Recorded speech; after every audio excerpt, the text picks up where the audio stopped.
Would you buy that? Let me know. Now, the National AIDS Control Council and the National Council for Population Development is holding a media breakfast meeting today at the Kenya Institute for Curriculum Development, KICD, where during the meeting today, latest data on HIV and teen pregnancies in the country will be released ahead of the World AIDS Day that will be commemorated on 1st December 2021 in Nakuru County. And the theme for these years is the End Teenage Pregnancy towards elimination of inequalities and new HIV infections. The release of the latest data on HIV and teen pregnancies in Kenya is currently ongoing. Let's cross over live and listen in.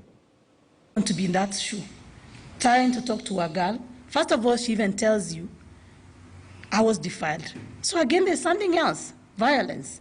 And that's why we are saying for this girl in Kenya, she's actually experiencing triple threat. She has a teenage pregnancy, she's getting HIV. In the World AIDS Day report, we are going to share with you data on the girls who have chlamydia, who have syphilis. You're going to see the trend. We thought that we eliminated some of those diseases like syphilis. Now you're beginning to see the curve going up. And then you're going to see the ones who are being violated. And mostly this challenge comes in when all of us as stakeholders begin to talk about this thing like it's not an emergency. During COVID-19, we were all very angry. And we thought teenage pregnancy was something we were all going to tackle. Fast forward, we start moving ahead.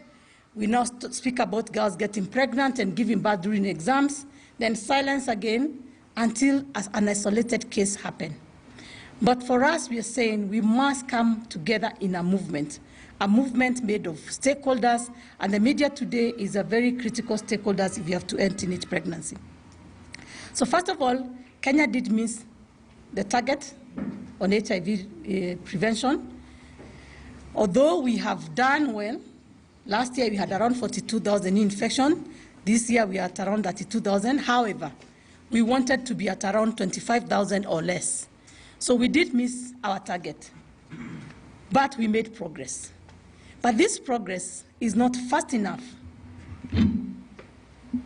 It is impossible for us to even speak of ending AIDS in Kenya if we cannot look at what is going on with the young people. So this is a scenario. You are digging a farm. As you dig the farm, you start on the first row. Then you take the plants. As they go towards the end row, there is weed coming up at the beginning. That means that farm requires reweeding. That is the scenario we keep focusing on in HIV. Today we have the older generation of people living with HIV, our largest cohort, 55 years old and above. Now when we have put them on treatment, they are going on with their lives. What are we doing? We start every year having 6,000 new infections among children, and then we start having children also getting infected through sex. So it means as a country, the dream of ending AIDS in Kenya will never become a reality. The only way to become a reality is we have to end AIDS and HIV infections among young people and adolescents and children. So this is a progress for children and adolescents, and you can see again, it's a flat curve. It just keeps going. If you look at 10 to 19, we keep just looking like we do know nothing. And we must ask ourselves, why?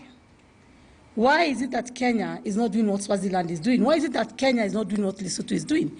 And those are the conversations we're asking ourselves. When we stand up, we start politics of sexuality of adolescents.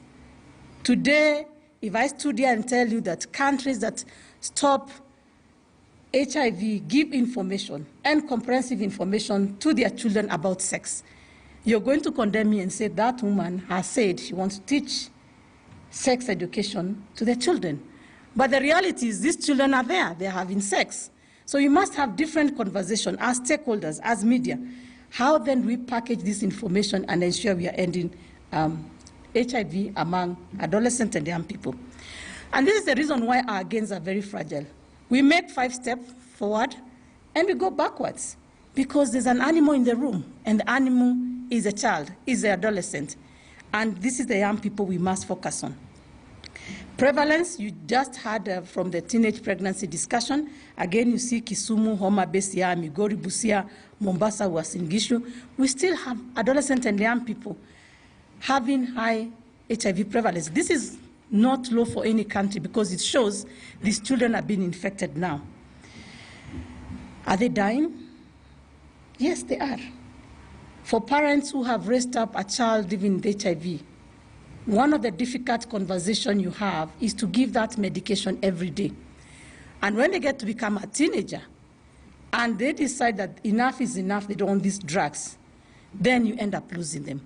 So indeed, they are dying. And we have deaths related to AIDS, and as high as 5,000. I know today when we hear 3,000 COVID deaths, we shudder. But we have figures for children we are losing as a result of AIDS, and this is what we must all think about. Violence has been discussed. In fact, violence is one of the key drivers of HIV, especially among children. Defilement, you've been seeing the cases. But most importantly, it is just what I referred to, the fact that we are all be going through a cycle of activity.